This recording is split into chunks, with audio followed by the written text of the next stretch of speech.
ಅದು ಲಾಳಕಾಹ. ಲಾಮಿತ್ ನಾಳಕ. ಲಾಳಕಾರ ಶ್ಯಾಮತೆ ಸ್ಮೃತಃ ಅಂತ ಧನಂಜಯ ಕೋಶದಿಂದ. ಲೌ ಅಂದರೆ ಮುಕ್ತಿಯಲ್ಲಿ. ಅಳ ಅಂದ್ರೆ ಬ್ರಹ್ಮ, ರುದ್ರ ಇವರೆಲ್ಲರಿಗೂ ಅಂದ್ರೆ ಬ್ರಹ್ಮಾದಿ ದೇವತೆಗಳಿಗೆ ಕಹ ಸುಖವನ್ನು ಕೊಟ್ಟವನು. ಅಕಾರಸ್ತು ಏತಾಮಹಿ ಆ ಚತುರ್ಮುಖನು ಅಂದ್ರೆ ಬ್ರಹ್ಮನು ಇಂದ್ರೇ ವಿರೋಚನೆ ಚೈವ ಈ ದೇವೇಂದ್ರನು ಕಾಂಸುಕೆ ಚ ಪ್ರಕೀರ್ತಿತಃ ತಥಾ ಚ ಲಾಳಃ ಮುಕ್ತಃ ಮುಕ್ತನಾದ ಬ್ರಹ್ಮ ಇಂದ್ರರಿಗೆ ಕಂ ಸುಖವನ್ನು ಯಸ್ಮಾ ಸಹ ಮುಕ್ತರಾದ ಬ್ರಹ್ಮ ಇಂದ್ರರಿಗೆ ಸುಖವನ್ನು ಕೊಡುವನು. ಹೀಗೆ ಈ ಭಗವಂತನ 50 ಮೂರ್ತಿಗಳನ್ನು ಅಕಾರ ಮೊದಲಾದ ಪ್ರಣವದಿಂದ ಆ ಲಕ್ಷಣವನ್ನು ಪ್ರತಿಪಾದಿಸುವುದಾಗಿದೆ. ಆದ್ದರಿಂದ ಇದನ್ನು ಪುರಂದರದಾಸರು ಅಜಾದಿ ರೂಪಾಯ ಅಂತ ಹೇಳಿದ್ದಾರೆ. ಅಜಾದಿ ರೂಪಾಯ ಅಂತ ಹೇಳಿದಾಗ ಇದನ್ನು ವೇದವ್ಯಾಸರು ಬ್ರಹ್ಮಸೂತ್ರದಲ್ಲಿ ಮಾಂತ್ರವರ್ಣಿಕಮೇವ ಚ ಗೀಯತೆ ಎಂಬತಕ್ಕಂಥ ಒಂದು ಸೂತ್ರದಲ್ಲಿ ಹೇಳಲ್ಪಟ್ಟಿದ್ದಾರೆ. ಏನಂದ್ರೆ ಭಗವಂತನ ಎಲ್ಲ ಶಬ್ದವೂ ಸಹ ಭಗವಂತನ ನಾಮಧೇಯಗಳೇ ಆಗಿದೆ. ಓಂ ಮಾಂತ್ರವರ್ಣಿಕಮೇವಚೆ ಗೀಯತೆ ಬ್ರಹ್ಮ ಶಬ್ದ ಮಾತ್ರದಿಂದಲೇ ಆನಂದಮಯ ಶಬ್ದವಾಚ್ಯ ವಿಷ್ಣುಂಕ ಪರಬ್ರಹ್ಮನೇ ಅಪರ ಬ್ರಹ್ಮನಲ್ಲ ಅಂತ ನಿಶ್ಚಿತವಾಗತ್ತೆ. ಸತ್ಯಂ ಜ್ಞಾನಮನಂತಂ ಬ್ರಹ್ಮ ಅಂತ ಏನು ಶಬ್ದ ಹೇಳಿದ್ರು ಸಹ ಸತ್ಯ ಬ್ರಹ್ಮ ಜ್ಞಾನ ಅನಂತ ಬ್ರಹ್ಮ ಮತ್ತು ಬೇರೆ ಬೇರೆ ಶಬ್ದಗಳು. ಆದರೆ ಇದೆಲ್ಲದಕ್ಕೂ ಪ್ರತಿಪಾದ್ಯ ಭಗವಂತನೇ. ಅದರಂತೆ ಆ ಈ ಉ ಇದೆಲ್ಲವೂ ಬೇರೆ ಬೇರೆ ಶಬ್ದಗಳಾದರೂ ಸಹ ಎಲ್ಲ ಶಬ್ದವನ್ನು ಭಗವಂತನೇ ಪ್ರತಿಪಾದ್ಯನು, ಭಗವಂತನ ಅರ್ಥವನ್ನೇ ತಿಳಿಸುವುದು ಅನ್ನತಕ್ಕಂಥದ್ದನ್ನ ಇದರಿಂದ ನಮಗೆ ತಿಳಿಯಲ್ಪಟ್ಟಿದೆ. ಆದ್ರಿಂದ ಅಜಾದಿ ಎಂಬತಕ್ಕಂಥದ್ದು ಹೇಳಿದ್ದಾರೆ. ಇದನ್ನೇ ನಾವು ಮಾತೃಕನ್ಯಾಸ ಅಂತ ಹೇಳೋದು. ನಾವು ನುಡಿಯುವ ಸಮಸ್ತ ವರ್ಣವು ಭಗವಂತನೇ ಆಗಿದ್ದಾನೆ. ಪ್ರತಿಯೊಂದು ಭಗವಂತನ ನಾಮದೇವೇ ಆಗಿದೆ, ಭಗವಂತನ ಗುಡುವೇ ಆಗಿದೆ, ಭಗವಂತನ ಸಂಖ್ಯಾವಾಚಕವೇ ಆಗಿದೆ. ಇದನ್ನು ನಾವು ತಿಳಿಯಬೇಕು. ಅಜ ಎಂದರೆ ಎಂದಿಗೂ ಹುಟ್ಟದೇ ಇರತಕ್ಕಂಥವನು, ಅಂದರೆ ಅನಾದಿಯಾಗಿ ನಿತ್ಯವಾಗಿ ಇರುವನು ಒಂದರ್ಥ. ಒಂದು ಹಣ್ಣನ್ನು ಕಂಡಾಗ ಅದರ ಆಕಾರ, ಗಾತ್ರ, ರುಚಿ, ಮಾಧುರ್ಯ, ಅದರೊಳಗೆ ಅನಂತ ರಸಗಳು. ಹೀಗೆ ಭಗವಂತ ಪ್ರತಿ ಶಬ್ದದ ಹಿಂದೆ ಅರ್ಥಪೂರ್ಣವಾಗಿ, ಗುಣಪೂರ್ಣವಾಗಿ, ಸಂಖ್ಯಾಪೂರ್ಣವಾಗಿ ಇದ್ದಾನೆ. ಇದನ್ನ ಕೇವಲ ಮೊದಲನೇ ಅಕ್ಷರ ಎಂದು ತೋರಿ ದಾಸರು ಉಳಿದ ಅನಂತ ಶಬ್ದಗಳಿಗೂ ಪದಾರ್ಥಗಳನ್ನು ಹಂಚಿಕೊಳ್ಳಿ ಎಂಬ ಸಂದೇಶ ಸಾರಿದ್ದಾರೆ. ಎಲ್ಲ ವರ್ಣಮಯ ಶಬ್ದಗಳಿಂದಲೂ ಭಗವಂತನ ಧ್ಯಾನ ಮಾಡುವ ಕ್ರಮ ಇಲ್ಲಿ ಶ್ರೀ ಪುರಂದರದಾಸರು ತೋರಿಸಿಕೊಟ್ಟಿದ್ದಾರೆ.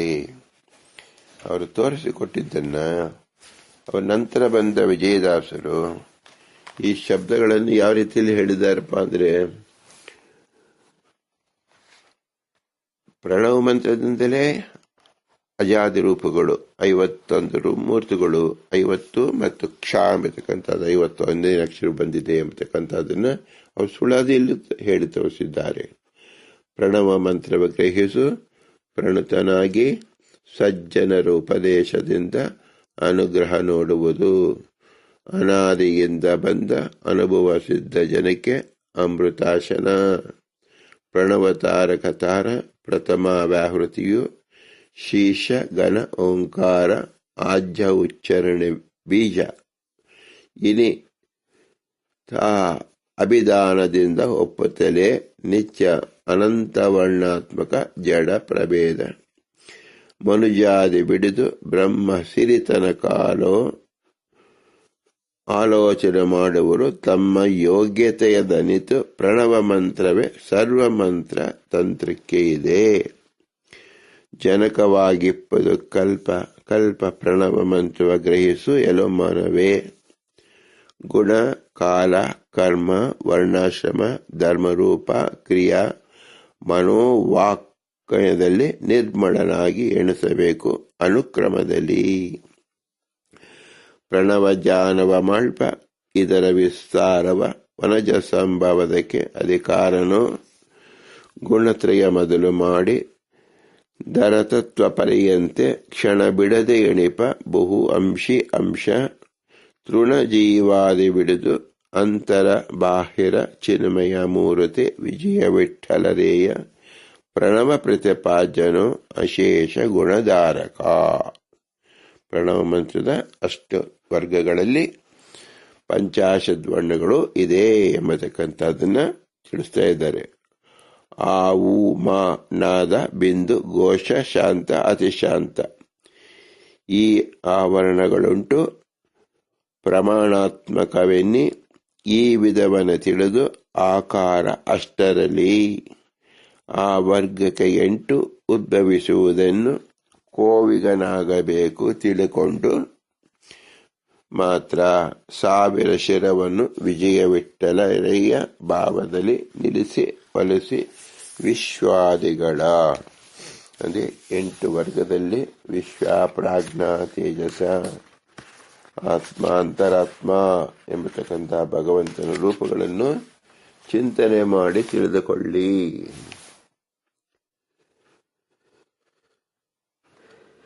ಹೀಗೆ ವಿಶೇಷವಾಗಿ ವಿಜಯದಾಸರು ಪುರಂದರದಾಸರು ಹೇಳಿದ್ದನ್ನು ಆ ವರ್ಗ 16 ಕಾಪ ವರ್ಗವೇ 5 ಈ ವಿಧ 5 25 ಯವರ್ಗ 4 ಕವರ್ಗ ಪಂಚ ಕೂಡೆ ಈ ವರ್ಣ ಎನಿಸಲು ದಶಪಂಚವೋ ಅಂದ್ರೆ 50 ಪಾವಿತ್ರವಾಗಿದೆ.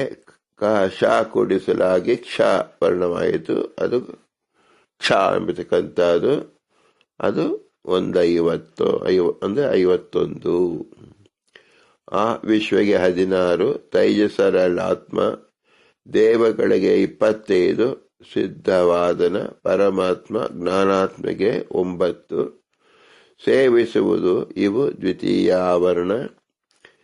ಯಾವತ್ತು ಸ್ವರಮಣ ಒಂದೊಂದು ಬಗೆಯಿಂದ ಅವಾವ ಸ್ವರದಲ್ಲಿ ಕೂಡಿಸಲು ಕವರ್ಗಾದಿಗಳಿಗೆ ದೀರ್ಘ ಹಸ್ವ ಕನ್ಯೆ ಮಾತ್ರ 9 ಬಿಂದು ವಿಸರ್ಗದಿಂದ 32ಕ್ಕೆ ಕೇಳು 1ಕ್ಕೆ ದ್ವಿಷಟ್ ಪರಿಯು ಈ ವಿಧ ತಿಳಿ 20 ದೇವದೇವೇಶ ನಮ್ಮ ವಿಜಯ ವಿಠಲರೆಯ ಜೀವೋತ್ತಮನಿಂದ ಪೂಜೆಗೊಂಬವನಲ್ಲಿ ಅಂದ್ರೆ ಅಷ್ಟವರ್ಗದಿಂದ ಹೇಗೆ ಉತ್ಪನ್ನವಾಯಿತು ಎಂಬತಕ್ಕಂಥದ್ದನ್ನು ವಿಶೇಷಾಕಾರವಾಗಿ ಈ ಪದ್ಯದಿಂದ ವಿಜಯದಾಸರು ತಿಳಿಸಿಕೊಟ್ಟಿದ್ದಾರೆ.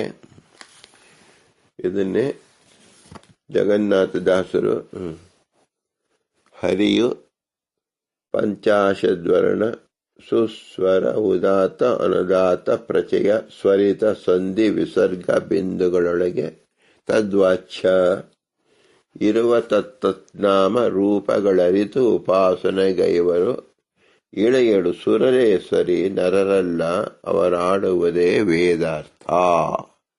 ವರ್ಣ ಪ್ರಕ್ರಿಯೆ ಸಂಧಿಯಲ್ಲಿ ಜಗನ್ನಾಥದಾಸರು 51 ಮಂತ್ರಗಳನ್ನು 50 ಮಂತ್ರವರ್ಣಕವಾಗಿ ಅಜಾದಿ ರೂಪಗಳನ್ನು ಭಗವಂತನಲ್ಲಿ ಆರಾಧನೆ ಮಾಡುವರು. ಭೂಲೋಕದಲ್ಲಿರ್ತಕ್ಕಂಥ ಸುರರೇ ಅವರು ಜನರೇ ಅಲ್ಲ ಸುರರು ಎಂಬತಕ್ಕಂತಾಗಿ ಶ್ಲಾಘನೆ ಮಾಡಿದ್ದಾರೆ. ಅಂದ್ರೆ ವಿಸ್ತಾರವಾಗಿ ಜ್ಞಾನದಲ್ಲಿ ಯಾರು ವಿಸ್ತಾರತೆಯನ್ನು ಹೊಂದುತ್ತಾರೋ ಅವರು ದ್ವಿಜಶ್ರೇಷ್ಠರು ದೇವತೆಗಳು ಅಂತ ಕೊಂಡಾಡಿದ್ದಾರೆ. ಏಕೋತ್ತರ ಪಂಚಾಶತ್ ವರ್ಣಗಳೇಕಾತ್ಮನ ನಾಮಗಳವು ಮಾ ಕಮಲನ ಮೊದಲಾದ ಅಮರರು ಸಾಕಲ್ಯದ ಇವರ ಹರಿಯರೆಂಬುದೇ.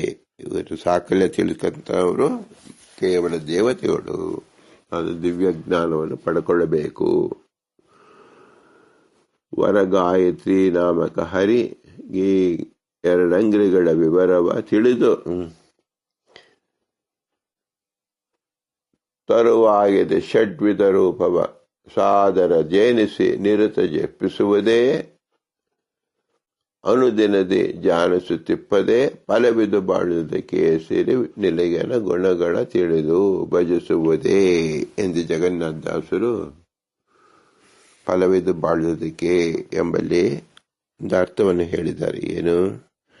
ಇದೆಲ್ಲವೂ ಭಗವಂತನ ನಾಮಗಳೇ, ಗುಣಗಳೇ, ಕ್ರಿಯಾಗಳೇ. ಇದನ್ನು ನಾವು ತಿಳಿದು ಆರಾಧನೆ ಮಾಡಬೇಕು ಎಂಬತಕ್ಕಂಥದ್ದು ಶ್ರೀ ಪುರಂದರದಾಸರ ಹೇಳಿದ ಅಜಾದಿ ರೂಪಾಯ ನಮಃ. ಅಜಾದಿ ರೂಪಗಳನ್ನು ವಿಶೇಷಾಕಾರವಾಗಿ ಜನರಿಗೆ ತಲುಪಿಸಿ ಕಲಿಯುಗದಲ್ಲಿ ನಾರದಂಶರಾಗಿ ಸಜ್ಜನರಿಗೆ ಜ್ಞಾನವನ್ನು ಉಪದೇಶ ಮಾಡಿದಂಥ ಮಹಾಮೇರಾದ ಪುರಂದರದಾಸರಿಗೆ ನಾವು ಏನನ್ನೂ ಕೊಡಲು ಸಮರ್ಥರಲ್ಲ.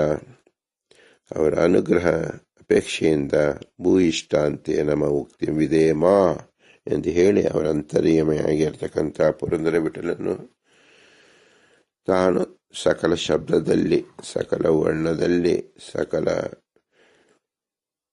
ಸಂಖ್ಯೆಯಲ್ಲೂ ಇದ್ದಾನೆ ಎಂಬತಕ್ಕಂಥ ತಾನೇ ಕಾಣಿಸಿಕೊಂಡು ನಮಗೆ ತಿಳಿಸುವಂತನಾಗಲಿ. ಅಂದರೆ ನಾವು ಏನು ಪದಾರ್ಥ ನೋಡಿದ್ರು